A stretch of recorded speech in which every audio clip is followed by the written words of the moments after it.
In Fallout 4, mini nukes are deemed a rare commodity. Whether you find them rocking back and forwards in the corner of a room, have them scream past your face, or simply defy the laws of physics altogether. But what if I was to tell you that forcing interspecies relations isn't the only way to ruin a family? Can you beat Fallout 4 if all bullets are mini nukes? Now, behind any great unwillingness to surrender so have an atomic bomb story, there is a man behind the big red button. A man so disadvantaged that Helen Keller tripping downstairs is deemed an Oscar-winning performance. A man so vulnerable that even when there's an isolated disease halfway across the world, he still manages to get it and single-handedly ruins his own country. Ladies and gentlemen, I present to you Duke Nukem. To be the only man in the Commonwealth who was able to survive multiple nuclear holocausts, there are some specifically unspecific stats that we need, because at the end of the day we all know exactly what's going to happen. Dropping 9 in agility, making me faster than an African child running away from starvation, while giving me access to my saving grace Blitz. And for only just 1 like on this video, you can sponsor Duke today. 10 into luck, because just like finding gold at the end of the rainbow, I'm going to need as much luck as I possibly can, with the rest getting dumped into strength, making this the biggest mistake since I've married my wife. If bringing a melee weapon to nuclear warfare wasn't enough of a disadvantage, I became blind, took the female's jumpsuit and fell asleep peacefully knowing that even though I'm horribly deformed, at least I have a beautiful wife and child. Awakening from my slumber, alone and depressed, I find myself a security baton, and for once in my life, I have the pleasure of becoming a bug exterminator for Vault-Tec. I had found my new reason for existence. German cockroaches, that is the worst cockroach you can get. Making it to the surface, I was visually abused by quests and showed Codsworth that he is still as useless as the day my wife brought him. I mean, my ex-wife. But that was okay, because I knew once I had left the safe surroundings of Sanctuary, my newfound passion for bug mutilation would become a pastime. Leaving behind the only bit of happiness I'll experience in this run, I ran past Dogmeat, saving him from infinite suffering and becoming a product of his own name, only to witness the outright stupidity of what was going to unfold. No one was safe. Thinking that Preston had finally done his job correctly for once, I was diagnosed with persecutory delusional disorder. With the Great Gravy Train leading the way to my first level up, I acquired my saving grace Blitz and entered into the Museum of Misery, where taking a mini nuke to the face was like waking up to Uncle Todd sneaking into my room in the middle of the night drunk, with the second round giving me emotional damage. After finding out I have a fetish for cremation, I agreed to help Preston on his mission to become the supreme overlord of Concord. Using the power armor for its only purpose, I watched as Preston unleashed enough nuclear warheads to destroy an entire country on a single man, and experienced the pleasures of learning how to fly as my skin melts inside a metal death trap. Game tip 854. Be careful where you decide to quick save, because even though Todd created a perfect game with no flaws, getting stuck in a death loop is very real. After hours of suffering from ruptured eardrums and multiple brain aneurysms, Concord was finally free from the grips of nuclear warfare, and I told Gravy to get fucked. Feeling paranoid at the fact that at any second I could become a victim of complete annihilation, I made it to my favorite diner to indulge in jet with Patrick to help my anxiety, but was welcomed with an atomic bomb to the cranium instead, so I decided to take another approach, which again was a product of instant death. Remembering that this game was perfect in all ways possible, I yelled at Wolfgang from a distance, and after suffering from a heart attack, life was good again. The Commonwealth was at peace. My mind was pure zen. Until Wolfgang rejected me. So off I went to Cambridge Police Station to experience a wave of PTSD as Dante showed me how America stopped Japan in 1945. Thanking me for filming his next no-scope compilation, it was off to ArcJet, where he was to unwillingly become my nuclear bitch. Now, an important thing here to take note is A, I don't get any XP from companion kills unless I hit them, and B, mini nukes don't give a single fuck, so when you add 2 and 2 together, my XP gain is cut dramatically and I will never be safe. This run is so much fun. The surge of ArcJet consisted of 2 things: watching from a distance as Dante shows you why you don't use bombs inside, and me attempting to kill melee NPCs for XP, with the keyword being mean attempting. After exploding my eardrums from the laser turret's onslaught of mini nukes because yes, I hate my life that much, I took a fusion core that I'll never use and watched some synth on synth action that made me question my sexuality. Telling Dance about my new sexual awakening, I refused him an elevator ride as the tension was too much, proceeding to use him like a crusty sock under my bed to clean up the rest of the mess. The deep range transmitter was mine and I saved the Brotherhood an HR report from hell as I rejected to join Dance on his crusade. With the understanding that companions may be the keys to the Lamborghini, I was once again treated to my corneas melting to a pulp as Diamond City security showed me that baseball wasn't their only thing. Disappointed to find that Jennifer lied about waiting for me for a late night catch-up, I sat in a chair to imagine what could have been. I unlocked Donut's computer with a questionable password, stole Cornflake's house key, enjoyed the longest elevator ride known to mankind down 2 levels, and witnessed the massacre of Diamond City. Now! He's a Sith! He'll kill us all! I'm invincible! With the town's food resources tripled and their population practically diminished, it was time to experience the first course of true pain. Park Street Station. Now, to say that I walked in and had a good time would be an absolute lie. To say I caused Italian genocide for the 5th time, again, would be a lie. I tried running past the sourdough boys. I tried tricking the NPCs with big brain door opening maneuvers. Even when I made it down to a safe, quick save point, I was presented with I started to feel like an emo from the early 2000s listening to My Chemical Romance as I googled how to slit my wrists. But then, light. What if I was to use one of the many broken mechanics in this perfectly crafted game? Over the side I go, hardcore parkour style, sliding behind a train as if no one saw me to become hidden. Out of the darkness I appear like a man being up to no good, weaving through the triggerman like a perfectly cooked spaghetti.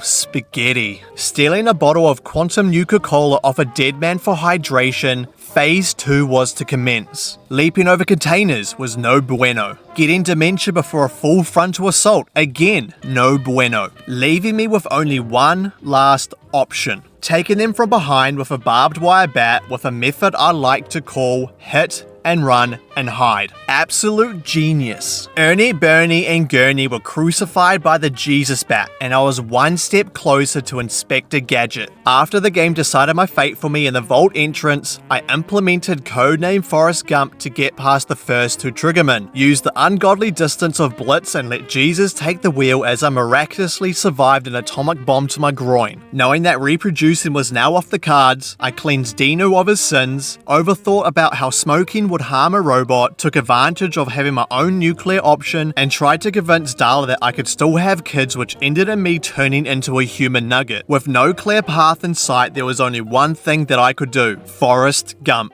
Making it to the surface, this was where big brain idea number 3 came into play. Clear hubris comics to make way for Nick to hack the computer for Grognak's axe with no nuclear devastation. So off I went for a relaxing bloodbath as I made Jesus proud by purging the devil spawn with his hardwood and making waste the Mr. Burns while not forgetting the holy loincloth. Returning to Nick, I was welcomed with flying limbs with only a single body remaining, and by some miracle, 1 triggerman was left for me. So I finished the job, waved goodbye to Vault 114 with Skinny Malone's arm, meeting Inspector Gadget back at Diamond City where Dr. Sun contemplated his next desires. Reigniting my hate for baldy men, it was off to Kellogg's house where I put a pot in a pot, tried to get Valentine's attention with a chopping board, and started my NBA career with a piece of corn.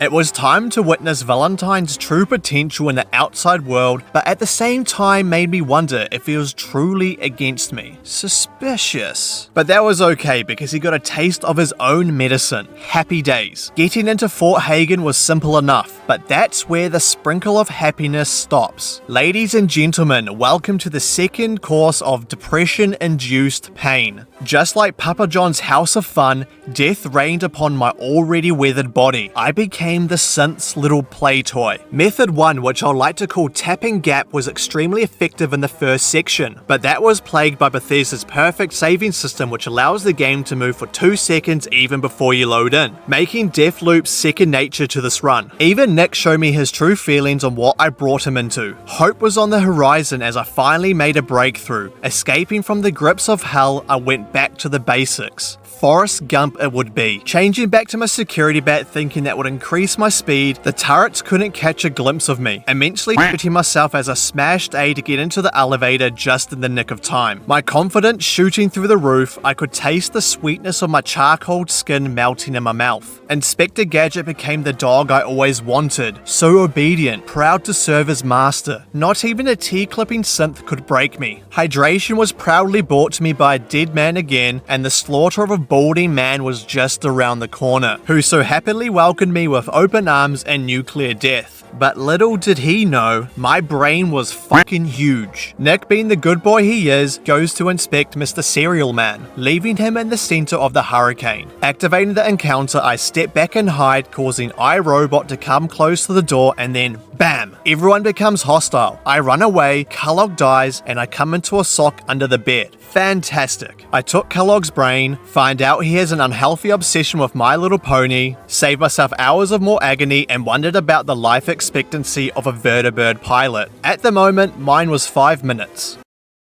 Before you question my mental well-being, yes, I did take Valentine to Hubris Comics on a romantic date of forceful computer hacking to acquire Skyrim mode. Just like my irrational hate for balding men, it turns out Nick has one for buses. Interesting. At least I'm safe in a bath. Threatening Amari with a coffee pot, I became Dude Perfect of the Commonwealth and told Inspector Gadget that I no longer need his undivided company. Hearing a vertibird in the distance, I knew I wasn't going to be disappointed. Life expectancy of a vertibird pilot, 2 minutes and 32 seconds. Feeling left out of the explosive action, I decided to get my blood flowing to places which deemed impossible after having it take on an atomic warhead. It turns out I can still get it up. In the glowing sea, Virgil tells me about the Corsa chip. I experienced that blood flow effect again, confirming my suspicions, and entering green tech genetics I commit endless suicide because machine gun turrets shoot mini nukes too, until I realized there was a terminal below me this whole time and life became 2% better. Nick again showed me how he felt about this whole situation. My sneak attack quick finger wombo combo paid off, as well as shutting down the turrets. I was even lucky enough to have a friend stop by and help.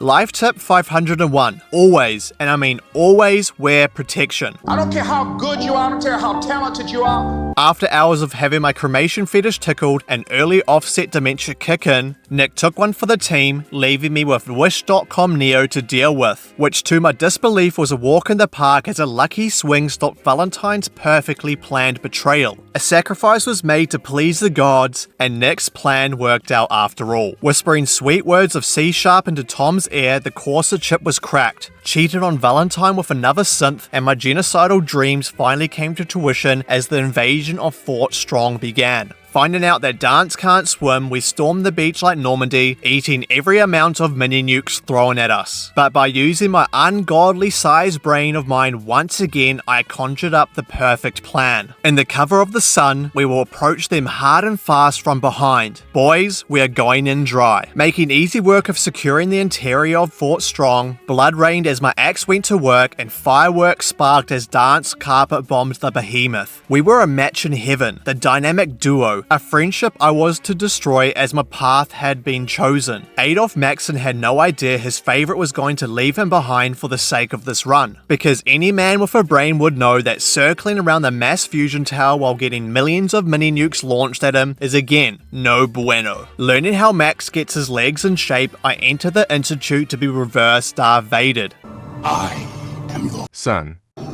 Oh, okay. Knowing deep down inside Ali is keen on me, I rambled through the staff introductions and got my orders from my young old son father to fetch his robot. Meeting Will Smith clone number 4, I climbed over a tightrope to minimize conflict. Snuck through the back door because again, minimize conflict. Made quick work of the raiders and a mandatory sacrifice as the worst was yet to come. And I truly mean this. Meeting a synth in a dark alleyway as if he was trying to sell me crack, it was time for Bunker Hill. A place where a hill hell does indeed reside, and a bunker does exist. But what they don't explain to you is what happens when you enter the bunker after experiencing air rape. Knock knock, who's there? Inside Bunker Hill was like my father shaking me as a baby violently, which may have resulted in how I am today. Making it to the first door, the realization that I made it to hell was very clear. Even after killing humans with my Jesus bat, I am deemed unworthy. Awakening from my 345th death, I was blessed with little black squares. Maybe I am worthy after all. Figuring that all I need was a little bit of patience, I did a quick lap and show of dominance and opened a black hole with my axe. As I deactivated the synths, I contemplated if I should just keep this one. I'm not going to judge your journey. It is your fantasy. With another job well done, I hardcore parkoured my way out. Father, son, old child boy was pleased, and I was more pleased to know the demanding man-child was on his deathbed. The Commonwealth was mine for the taking. Excited that I finally get to hold hands with Ali, it was time for what I can only explain to you as crippling depression. The mass fusion tower was like being told you have 2 days to live, so you give away all that you own, to then have the doctor turn around to say it was only a joke. It was like getting a bat made from splintered wood, covering it in lemon juice and ramming it in your ass. But no pleasurable pain was going to stop me. I ducked for cover as I was showered with warheads. Breathing heavily from anxiety-filled anticipation, I leaped out from the corner, ejecting the knight off the building. I showed the scribes what it truly meant to be a senior. Further down the hellscape I went, with the sudden realization that I was a sitting duck. No amount of crouching behind a wall was going to save me, so I googled if grenades were classified as a melee weapon, with the top result saying yes. With that being enough evidential proof because the internet's top results are always correct, I slowly made my way down and suffered more and more. This was no easy task even having my melee grenades. Hour upon hour, I learnt the movements of the NPCs to place each grenade where they needed to be, finally making safe passage for me only to get nuclear assaulted by a knight when I made it to the bottom. Tap and gap in the night, the elevator was once again powered and I was back doing what I do best, running away. The beryllium agitator was mine, the sentry bot was deleted, I was finally at peace knowing that at least I turned Ellie on. More hours went by as humans rained from the sky and I did more of Father's biddings. I'm gay. I gave him infinite power, pleasing him more with further pointless manslaughter. But theoretically, it wasn't that pointless because it was the railroad after all. To say that my mental sanity was near depletion, I give you your dessert, the final spoon of sanity. Let me set the scene. Be me, 10 hours into the run, I am 95% through the game, nearing the end of this great idea that I accepted from the YouTube comment section. Storming through the Boston airport had its own obstacles, but nothing that I couldn't deal with. Using all techniques I'd learned in the challenge, from taking the long way around, becoming Mr. Invisible to take down the Brotherhood one by one, having my own nuclear option to make a clear path to my victory, and using Blitz with my arthritis-filled fingers to zip around the tight rooms. Liberty Prime was finally in my sights and the hacking of the anti-communist bot commenced. This was ground zero. Through blood, sweat and tears, 25% was reached. But then, silence. The synths all stopped spawning. I was alone in the impossible. Maybe I had missed something somewhere. Maybe it was the choice of path that I chose. I had been to hell and back from hell, only to arrive straight back into it. And truth being told, I wasn't able to finish this run. I was in the last minutes of the game, stuck in a never-ending loop of the hacking bot getting deleted on spawn. I had failed. I was defeated and disappointed. But if you were to ask if I'll try this run again and take another approach, my answer to you would be, you're goddamn right I will. I'll be back.